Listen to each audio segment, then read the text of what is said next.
आप रामायण में देखे हैं कि विमान का जिक्र है। हम्म विश्वास करने वाले लोग विश्वास नहीं था इसके लिए लड़ते रह गए, और उनसे लड़ने वाले लोग नास्तिक लोग वो भी असफल हो गए। क्यों? क्योंकि वो इसलिए लड़ते रह गए, साबित करने में रह गए कि ये झूठ था, और रिसर्च करने वालों ने सामने लाके खड़ा कर दिया। तो हमें रिसर्च की जरूरत है। अगर वेद में विज्ञान है तो एक यूनिवर्सिटी खोलनी चाहिए और उस पर रिसर्च होना चाहिए, और उससे कुछ निकाल करके बनाना चाहिए। जी जी। जैसे कि थोड़ा सा मैं आपको रोक रहा हूँ। जैसे कि कृष्ण भगवद गीता में बोलते हैं नन्नम छिदंती शस्त्राणी, एक फेमस श्लोक है कि हमारे शरीर में ऐसा कुछ एलिमेंट है, ऐसा कुछ तत्व है, या ऐसा कुछ एनर्जी है, ऊर्जा है, जिसको आत्मा उन्होंने नाम दिया, अंग्रेजी में सोल नाम दे दिया गया। तो उसी के बारे में बोलते हैं कि भाई उसको कोई शस्त्र छेद नहीं कर सकता है, कोई अग्नि जला नहीं सकती है, हवा सुखा नहीं सकता है, पानी भिगा नहीं सकता है। तो ये बहुत से लोगों के लिए, 99% लोगों के लिए ये बेतुकी की बात है। इसका मजाक उड़ाते हैं बहुत सारे लोग, भले ही कृष्ण का नाम लेते हुए नहीं बोले। इवन विकृति सर को भी सुना हूँ, और भी बहुत सारे लोग हैं, चाहे प्रेमजीत सिरोही भी मजाक उड़ाते हैं, चाहे और भी, ऐसे आपने भी सुना होगा। तो आपके इस रिसर्च वाली बात से मुझे ध्यान आया कि ये कृष्ण ने एक ठीक है अपने अनुभव के आधार पे, या मान लेते हैं एक ऐसे ही झूठा ही सही एक तुक्का मार दिए कि ऐसा होता है अर्जुन को लड़ाने के लिए कि भाई देख आत्मा एक ऐसी चीज है, उसका कुछ नहीं होगा, तू लड़। वो मारेगा, उसका शरीर मरेगा, दुर्योधन का शरीर मरेगा, लेकिन उसके अंदर से जो आत्मा निकलेगी वो प्योर है, ऐसे है वैसे है, ठीक है जी। लेकिन रिसर्च करना चाहिए उसके ऊपर कि क्या हमारे शरीर में ऐसा कुछ होता है, और साइंस इसके ऊपर रिसर्च कर रहा है, लेकिन अभी तक उसके बारे में कोई प्रमाण मिला नहीं है कि हमारे शरीर में ऐसा कुछ होता है जी। तो एनीवे आपका वो बात से मुझे ध्यान आया कि रिसर्च करना चाहिए, इन्वेस्टिगेशन करना चाहिए, और इस तरह आचार्य प्रशांत कुछ खास बात करते नहीं है। जैसे कि इसने प्रश्न भी किया है जयंती ने, तो इसके बारे में उन्होंने ये बोल के बात को घुमा दिया कि जैसे कि वो शुरुआत ही ऐसे करते हैं कि देखो जयंत, बिना जाने समझे बेटा कुछ भी नहीं बोलना चाहिए, ऐसा मतलब शुरुआत उनका ही लगता है। तो मुझे तो सुन के थोड़ा हंसी भी आती है कि ये लोग बहुत इंटेलिजेंट सवाल किया है। ये बच्चे लोग ऐसा नहीं है कि इनको कुछ नॉलेज नहीं है, तो इनको सिंपली ये बोल देना कि बिना जाने समझे, या मेरा बेटा ही बोल दिया मुझे इंटरेस्ट नहीं है वेद पुराण में, तुमको जो सोचना है सोचो, ये सब। तो इसका मतलब ये थोड़ी है कि उसको कुछ नॉलेज नहीं है, इंटरेस्ट नहीं है, और इंटरेस्ट इसलिए नहीं कि इसकी कोई उपयोगिता उससे नजर नहीं आती है। तो आचार्य प्रशांत इसकी उपयोगिता बताते हैं कि देखो वही आइंस्टीन वाली बात, मतलब कि जहाँ पे नैतिकता की बात है, जहाँ पे मानवता की बात है, प्रेम और शांति की बात है, वहाँ पे धर्म और अध्यात्म ही काम आएगा, उपनिषद ही काम आएगा। और साथ ही वो बोलते हैं हम अपने अंदर के अहंकार को खत्म करना चाहते हैं, हम अपने अंदर जो आत्मा की बात करते हैं कि आत्मा को अनुभव करना चाहते हैं, उसको जानना चाहते हैं, जानने की बात करते हैं, अनुभव की बात वो बहुत कम ही करते हैं। तो जानना चाहते हो मैं कौन हूँ, मेरा क्या अस्तित्व है, मेरा क्या वजूद है, तो तुमको उपनिषद पढ़ना पड़ेगा, उसके नजदीक जाना पड़ेगा, भगवत गीता के पास जाना पड़ेगा। उसको जाओगे, उसको जानोगे, तब तुमको मालूम पड़ेगा कि इसकी क्या उपयोगिता है, क्या विशेषता है। तो इस तरीके से इस इतने महत्वपूर्ण सवाल को कि साइंस और इन्वेस्टिगेशन के तरफ, रिसर्च के तरफ लोगों को आपको मोटिवेट करना चाहिए जाने के लिए, न कि ये वेद पुराण उपनिषद की महत्ता बतानी चाहिए। तो ये देखिए जो पूछा उसके बारे में आप अपना विचार देखिए। उपनिषद पढ़ लीजिए, और बहुत लोगों ने पढ़ा, गीता बहुत लोगों ने पढ़ा, कुरान बहुत लोगों ने पढ़ा, सारे ग्रंथ, किसी किसी ने तो सारे ग्रंथ पढ़ लिए। सारे ग्रंथ पढ़ के भी जान नहीं सकते हैं उसे। ये एक इशारा करते हैं कि आप उस तरफ साधना, मतलब रिसर्च की तरफ बढ़। ये ऐसा रिसर्च है जो व्यक्ति अपने ऊपर करता है। ये आप एक दिन में समझ जाओ, मैं एक दिन में समझ जाऊं कि मुझे वो करना है, या सारे ग्रंथ पढ़ने के बाद समझ जाऊं कि मुझे वो करना है। ये बस सारे ग्रंथ पढ़ने का एक ही निचोड़ निकलेगा कि मुझे जो रिसर्च है, साधना रिसर्च ही हुआ, कि मुझे रिसर्च करना है। जी, बहुत अच्छा पॉइंट आउट किए कि रिसर्च साइंटिफिक वर्ड है और साधना आध्यात्मिक वर्ड है। जी अदरवाइज दोनों का पर्पस सेम है एक तरह से देखा जाए तो। जी। तो ये सारे ग्रंथ, क्योंकि वो कृष्ण ने क्या समझा था, उस कहानियों से हमें ये पता चलता है कि ये व्यक्ति बात कर रहा है इस चीज की कि आत्मा अमर है, उसे कोई मार नहीं सकता। तो क्या इंटरेस्ट नहीं होता है कि हम जाने कि कुछ ऐसा भी है क्या?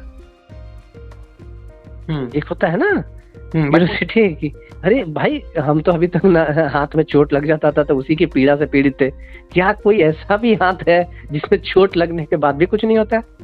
हाँ, बट ये वो क्यूरियोसिटी कैसे पैदा करे, वो तो होना नहीं, ये तो पढ़ के ही पता चल रहा है कि होनी चाहिए। हाँ। हुआ क्या कि हम लोगों ने, ये हमारे यहाँ इतनी सामान्य बात हो गई कि वो पैदा नहीं होती।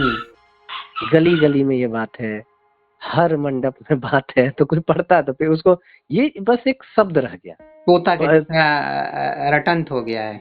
हाँ, रटंत हो गया।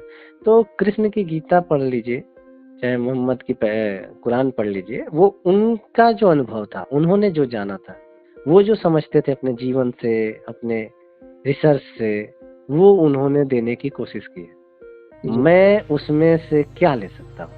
क्योंकि उसमें तो साफ साफ है कि आप जब तक जानोगे नहीं तब तक आपको पूरी बात समझ में आएगी नहीं। वो ऐसा खेल जब तक अनुभव नहीं करोगे। हाँ, जैसे हाँ, तो वो बस सारे दुनिया के सारे ग्रंथ भी कोई पढ़ ले तो उस ग्रंथ के पढ़ने से उसे प्राप्त नहीं होगा। जी जी। बस उससे ये निचो, वो अगर उस व्यक्ति को रिसर्च की तरफ बढ़ा पाया, वो किताब, वो ग्रंथ, उसका बस इतना ही योगदान है। जी जी।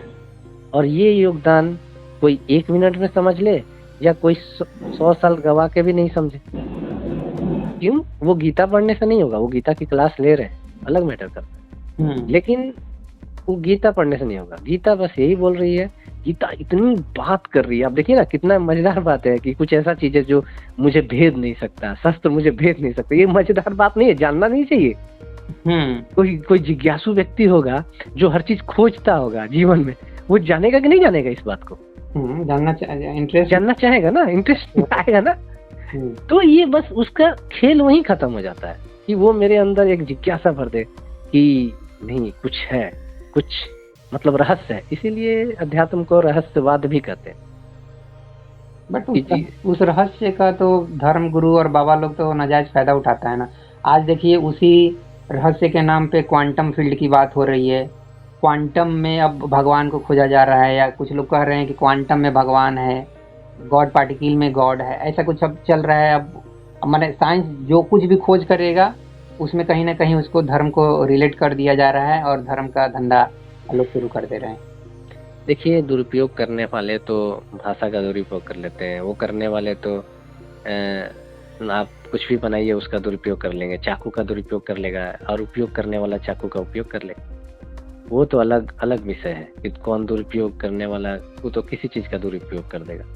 लेकिन विषय ये है कि हम कुछ लोगों को क्या ये मतलब इंटरेस्ट दे करके कृष्ण जैसा व्यक्तित्व या कृष्ण जैसा ज्ञान या कृष्ण जैसा मतलब क्षमतावान, मतलब उस चीज के कारण अगर कोई बन जाए तो वो महत्वपूर्ण है। बट सवाल वही पैदा होता है कि बनता तो नहीं है। आज के टाइम पे या पिछले 75 साल का अगर आप इतिहास देखेंगे और 2500 साल की गुलामी देखेंगे, तो आपको कहाँ लग रहा है कि लोग कृष्ण के जैसा भगवत गीता पढ़ के बन जाते हैं, क्षमतावान, विवेकवान, जुझारू, लड़ाकू, जरूरत पड़े तो हम लड़ लेंगे, अन्याय को बिल्कुल बर्दाश्त नहीं करेंगे, वो कहाँ है?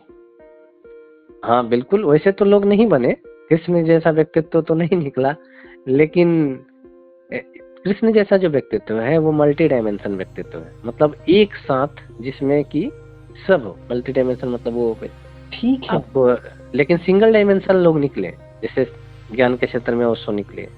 ओशो के समय ही एक और व्यक्ति हुए, कृष्णमूर्ति, बार बार हम उनका नाम भूल जाते हैं, कृष्णमूर्ति जी का, और उसके पहले भी काफी लोग हुए। ठीक है, तो ऐसा नहीं है कि निकले नहीं, लेकिन वो लोग सिंगल डायमेंशन निकले। और जो कि ऐसे लोग निकले जो कि केवल अनुभव किए और उस चीज में मतलब कि वो मल्टी डायमेंशन नहीं थे, उनमें अप्लाई करने की क्षमता उतनी नहीं थी, लेकिन हाँ वो जाने और उन्होंने बहुत अच्छी हमें मतलब जानकारी दी या बहुत अच्छी बात बताई या उस तरफ ज्ञान का एक भंडार दिया, तो ये एक प्रोसेस है, ये जो एक फील्ड है, मतलब जैसे विज्ञान के बहुत सारे फील्ड है ना, जी जी उसी तरह ये भी एक फील्ड मान के चलिए कि मतलब कि जो अपने आप को जानना चाहता है उस तरह के लोगों का एक फील्ड है। हाँ, तो प्रश्न फिर वही खड़ा हो जाता है जो दूसरा लड़का पूछता है कि क्या ये सब करने से बेहतर यह नहीं होगा कि आप लोगों को साइंस और रिसर्च की तरफ मोटिवेट करें कि भाई आज हमें अब साइंस के फील्ड में जाने की ज़रूरत है, रिसर्च करने की ज़रूरत है। देखो, रिसर्च और साइंस के बेसिस पे ही अमेरिका इतना आगे निकल गया, चाइना इतना आगे निकल गया, और हम 75 करोड़ लोगों को, भूखे नंगे लोगों को राशन पानी पे जिंदा रखे हुए हैं। क्या बोलेंगे? वो जो लड़का है वो बहुत जागरूक रहा होगा, क्योंकि कारण देखिए क्या है, विज्ञान की तरफ जाने की जरूरत नहीं है, हर फील्ड में विज्ञान को लाने की जरूरत है। चाहे वो अध्यात्म हो, जी जी, चाहे वो कृषि हो, चाहे वो सैन्य ताकत हो, हर फील्ड में विज्ञान को लाने की जरूरत है। बिल्कुल सही। विज्ञान का मतलब रिसर्च, विशेष ज्ञान, विशेष ज्ञान तो हर फील्ड में लाने की जरूरत है ताकि हर फील्ड बेहतर बन सके। बिल्कुल सही। तब यह परिवर्तन होगा। आज युवाओं को देने के लिए हमारे पास रोजगार नहीं है। आज हमारे 84 करोड़ लोग राशन 5 किलो सरकार दे रही है तो जीवित हैं। ये किस कारण से है? क्योंकि हमने उन स्कूल, हमारी शिक्षा में रिसर्च गायब है। नहीं, स्कूल शिक्षा की तो बात सेकेंडरी है। प्राइमरी ये है कि लोगों को हमने धर्म का इतना ज्ञान दे दिया, भाग किस्मत का इतना ज्ञान दे दिया, स्वर्ग नरक का इतना ज्ञान दे दिया कि सब चीज लोग मान के बैठे हैं कि बस भगवान ने हमारे भाग में ये लिख दिया तो हम ऐसे हैं, काम खत्म। यही तो गड़बड़ हो गई। हर फील्ड में रिसर्च को लाना है, ना कि हर फील्ड में धर्म के नाम पे ढकोसला लाना है। हाँ, तो इसका मतलब वो लड़का आचार प्रशांत से हमको तो लग रहा है ज्यादा समझदार लग रहा, जिसका अच्छा, वो इसलिए ऐसा प्रश्न कर पाया क्योंकि वो प्रैक्टिकल जीवन से जूझ रहा है। हाँ, आचार प्रशांत प्रैक्टिकल जीवन से नहीं जूझ रहा। हाँ, आचार प्रशांत को इसका आंसर कुछ और देना चाहिए था। सिंपली ये कह देना कि ये श्रेष्ठतम है, ये 24 कैरेट गोल्ड है, ये उच्चतम है, ज्ञान का आधार, प्रमाण और जाने क्या क्या सच्चाई, अच्छाई, ऊंचाई की बातें। ये कुछ उतना विस्तृत और क्या इसको बोलेंगे, सटीक जवाब नहीं लगता है। जिस तरीके से वो आज भी अपने आंसर में उतना प्रैक्टिकल नहीं हो पा रहे हैं। अभी भी उनका ज़्यादा देख रहे हैं कि हम प्रवचन ही ज़्यादा लगता है उनकी बातें, मतलब वही नैतिकता की बातें, वही अच्छाई सच्चाई की बातें, और या तो फिर लोगों को गलत साबित करने का। देखिए जी, एक चीज मैं कह रहा था, नैतिकता की जो आपने बात बोली, देखिए नैतिकता वाले में भी आपको रिसर्च लाने की जरूरत है। ईमानदारी सर्वोत्तम नीति है, कैसे इसको प्रैक्टिकल थोड़ा दिखाओ कि कैसे 99% या 100% लोग कहाँ नैतिक हैं, कहाँ और ये बताओ। आज देखिए कैसे ईमानदारी सर्वोत्तम नीति हो सकती है। कब? जब आप पूरे देश में सीसीटीवी लगाएंगे तब। चप्पा चप्पा पे आपको सीसीटीवी लगाना पड़ेगा। क्योंकि देखिए जहाँ जहाँ सीसीटीवी लगा रहता है वहाँ कितनी नैतिकता आ जाती, तो वो तो थोपी गई नैतिकता। तो ये तो विज्ञान की नैतिकता है, विज्ञान की देन है सीसीटीवी। हाँ, तो ये तो जबरदस्ती की नैतिकता हो गई ना। आखिर विज्ञान ने वो कर दिखाया जो हम करना चाहते थे। आखिर ये रिसर्च नहीं होगा, विज्ञान से ही होगा। व्यक्ति जो अपने परिवर्तन लाएगा वो या तो रिसर्च से लाएगा और या तो वो खुद तय करे कि मुझे यह नहीं करना है और यह करना है। तो कहने का मतलब इस मामले में, इवन नैतिकता के भी मामले में, हमारा धर्म, दर्शन और ये सब जो किताबें हैं वो सब फेल हो चुके हैं, फेल साबित हो गए हैं। किताबें तो हर समय फेल हैं। किताबें जो भी होती हैं वो व्यक्ति के लिए केवल पास है जिसने उस चीज को जिया है जी। बाकी लोगों के लिए तो कहानी है। कृष्ण ने जो जिया था, अब आप उसको चाहेंगे कि ये प्रैक्टिकल आपके लिए हो, ये पॉसिबल है कभी? नहीं, हमारे सामने न महाभारत युद्ध हो रहा है न कौरव है, तो मेरे लिए कैसे हो प्रैक्टिकल? तो प्रैक्टिकल नहीं है, वो कहानियां है। आप उसमें से सीख करके अपने जीवन में क्या उपयोग करेंगे। जैसे मैं अगर लिखता हूँ तो मैं उसमें से ले करके क्या अपने जीवन में उपयोग करूंगा, वो मेरे लिए प्रैक्टिकल होगा। ना कि पूरा का पूरा उनका उस समय का जिया हुआ जिंदगी मेरे लिए प्रैक्टिकल होगा। एग्जैक्टली। तो ये तो हमेशा से ये मतलब जितनी भी किताबें हैं उनका वो सीमित है। इसीलिए तो व्यक्ति को बोला गया कि अपने रिसर्च की तरफ बढ़ो हर फील्ड में। जब एक ऋषि होता था, जो एक ऋषि, उसका काम आप देखिए, उन्होंने बहुत बड़े बड़े काम किए। उन्होंने अपने ऊपर भी रिसर्च किया जिसे अध्यात्म बोला गया, और उन्होंने विज्ञान में भी रिसर्च किया, आपका गणित में रिसर्च किया, मतलब खेती में रिसर्च किया, पेड़ों के ऊपर रिसर्च किया। हर फील्ड आप संस्कृत की किताबों में देखेंगे तो हर फील्ड पे रिसर्च है, केवल अपने ऊपर ही रिसर्च नहीं है अध्यात्म का। जब व्यक्ति यह सोचने लगता है कि हर फील्ड में रिसर्च की जरूरत है, अपने में जब रिसर्च की जरूरत पड़ गई तब तो हर फील्ड में जरूरत है ना। हाँ, क्यों नहीं। और जो भी देश रिसर्च को लेकर के नहीं बढ़ेगा वो पिछड़ते जाएगा। हम आखिर जब पिछड़े हैं उसका रीजन आप देखिए दुनिया में जो हम लोग पिछड़े उसका रीजन क्या था? वही साइंस की कमी। साइंस की कमी थी। हाँ, उन्होंने मुगलों ने तोप का आविष्कार कर लिया तो उन्होंने पूरे देश विश्व मतलब काफी जगहों पे कब्जा किया। फिर अंग्रेजों ने बंदूक का खोज कर लिया जो कि काफी दूर में सटीक निशाना लगाता था, दूर से ही व्यक्ति को मारा जा सकता था, तो उन्होंने राज किया। अभी देखिए परमाणु बम अमेरिका ने बना लिया तो अमेरिका राज कर रहा है। उसके बाद काफी देशों ने बना लिया, तो जिनके पास परमाणु बम है वो तो कम से कम उनसे तो कोई देश नहीं लड़ता है। जी जी। तो ये जो संसार चलता है यह मतलब कि अध्यात्म को भी रिसर्च अध्यात्म शुरू से रिसर्च से चला है, लेकिन आज के जो लोग हैं ये नहीं समझ रहे हैं। आज के जो मतलब लोग मतलब सोच रहे हैं कि विज्ञान को भी हम अध्यात्म से चलाएंगे। हाँ, ये बहुत गलत होने वाला है। ये आज की सिर्फ बात नहीं है, पिछले अगर 1000 साल 2000 साल की बात करेंगे तो शायद कभी, क्योंकि गौतम बुद्ध और महावीर ने भी वेद पुराण ये सबको नकारा है, तो मतलब 2500 साल पहले जब नकार दिया किसी एक जागरूक व्यक्ति ने, तो अब कब मतलब वो अहम ब्रह्मास्मि वाला जो होगा वो कब होगा कुछ बता नहीं सकते हैं। जो भी व्यक्ति अपने ऊपर रिसर्च करेगा और अनुभव प्राप्त करेगा वो सारे ग्रंथों को नकार देगा। उसका नकारने का कारण क्या है? मैं जैसे कि एक अंधा हूँ, ठीक है? हेलो जी जी। मैं अंधा हूँ, ठीक है?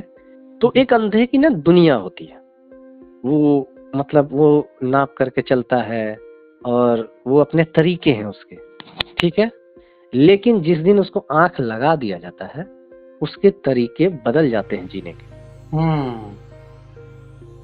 सेम उसी तरह है अध्यात्म में भी। जब तक मैं अध्यात्म में अंधा हूं तब तक मेरे तरीके क्या रहेंगे जानने के?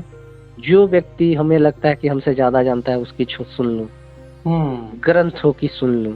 लेकिन जिस दिन वो व्यक्ति अपने ऊपर रिसर्च करना शुरू करता है और अनुभव करना शुरू करता है, उस दिन के बाद आंख वाला जब वो होने लगता है और आंख वाला हो जाता है तो फिर उसे किस ग्रंथ की जरूरत है? किसी ग्रंथ की, वो तो खुद ग्रंथ है। जैसे कि अंधा व्यक्ति दुनिया जो अपने अनुसार महसूस कर रहा है लेकिन कम महसूस कर रहा है, आंख वाला व्यक्ति ज्यादा महसूस कर रहा है।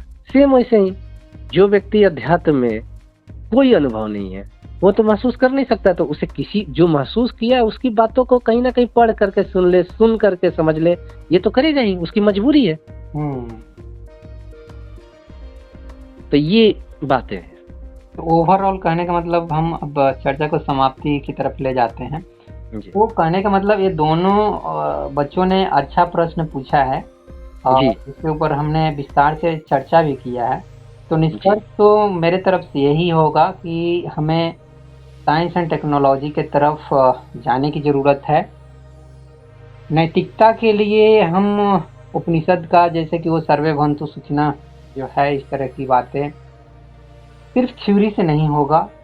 हम अपने अंदर इस चीज़ को फील करें, अपने अगल बगल में जो भी दोस्त हैं, पड़ोसी हैं, रिश्ते नाते हैं, उनके साथ उस तरह का व्यवहार करें, मित्रवत व्यवहार करें, किसी को दुख देने की कभी प्रयास न करें, तो वो सही मायने में वो प्रैक्टिकल लाइफ में उतरेगा। अदरवाइज भाई भाई से बेईमानी कर रहा है, हिंसा कर रहा है, तो रियल लाइफ में ऐसा लगता है जैसे कि धर्म और अध्यात्म पूरी तरीके से फेल साबित हुए हैं। और जैसे कि आपने बताया कि जगह जगह हर एक चप्पे चप्पे पे, हर एक मीटर पे सीसीटीवी कैमरा लगा दिया जाए, तो कहने का मतलब साइंस ही नैतिकता को भी जबरदस्ती थोप देगा कि भाई अब तुमको ईमानदार बनना ही पड़ेगा, नहीं तो हम तुम्हारे पीछे हैं। तो आपका ये इंटरेस्टिंग बात लगी मुझे। बाकी आप अपनी बातें रख कर फिर इसको समाप्त करते हैं। जी सुनील। जी, मैंने जो बोला था कि हर फील्ड में, यहाँ तक कि हर जगह पे रिसर्च की जरूरत है, और वो जैसे ही रिसर्च आप किसी फील्ड में डालते हैं वो विज्ञान बन जाता है, जी जी और जैसे ही रिसर्च हटाते हैं वो अंधविश्वास बन जाता है। जी जी तो अध्यात्म में भी रिसर्च की जरूरत है, और जितने भी हर क्षेत्र में, चाहे सॉफ्टवेयर हो, चाहे अध्यात्म हो, चाहे कृषि हो, हर फील्ड में रिसर्च को लाना होगा। और नहीं लाने से अध्यात्म जिस तरह से मतलब बिना आँख का हो गया है, हाँ तो उससे बिना आँख का जब भी अध्यात्म हुआ है, तब जो कहा है अल्बर्ट आइंस्टीन ने जी कि जो विज्ञान में अध्यात्म जरूरी है, हाँ ठीक है, तो मैं बोलूंगा कि अध्यात्म में रिसर्च जरूरी है। जी जी जी नहीं तो अध्यात्म अंधा है बिना रिसर्च का। बहुत सुंदर। आपने आइंस्टीन के स्टेटमेंट को भी और करेक्ट कर दिए कि अध्यात्म या धर्म में भी रिसर्च की जरूरत है, अदरवाइज धर्म भी अंधा है, रिलीजन भी अंधा है। वो दूसरे को, साइंस को क्या रास्ता दिखाएगा और उसको क्या आंख देगा, एक अंधा दूसरे को क्या रास्ता दिखाएगा। तो रिसर्च के बिना सब कुछ अंधा है। साइंस तो रिसर्च ही है, साइंस क्या अंधा होगा, लेकिन बाकी जी। सब चीज़ें अवरुद्ध होंगी, उनका विकास अवरुद्ध होगा। और चेंज इंडिया 100% हर एक चीज़ में चाहेगा कि साइंस आए, रिसर्च आए, और फिर लोग उसको स्वीकार करें। ऐसे बिना किसी चीज़ को रिसर्च के बेसिस पे प्रमाणित किए किसी भी चीज़ को सिर्फ मान लेना, चाहे वो भगवत गीता की ही बातें क्यों ना हो, चाहे उपनिषद की ही बातें क्यों ना, जैसा कि आचार्य प्रशांत बोलते हैं, क्या तुमको उपनिषद पर भी विश्वास नहीं है, भागवत गीता पर भी विश्वास नहीं है, कृष्ण पर भी विश्वास नहीं है? तो ये सब हाँ, हम तो एक सेकंड में बोलूंगा यहाँ पे, विवेकानंद की मैं वहाँ बात रखना चाहूंगा जी जी कि हाँ मुझे विश्वास नहीं है, और हाँ भगवान पे भी मुझे विश्वास नहीं है जब तक मैं नहीं जानता। बिल्कुल बिल्कुल बिल्कुल, मैं वही चीज बोलना चाह रहा था कि हाँ मुझे विश्वास नहीं है। मैं कहना चाहता हूँ कि मुझे विश्वास नहीं है। बहुत सुंदर सुनील जी, आपसे बात करके बहुत अच्छा लगा। चलिए इस चर्चा को समाप्त करते हैं, अगली बार फिर किसी और टॉपिक पे बात करेंगे। जी जी, नमस्कार। जी नमस्कार।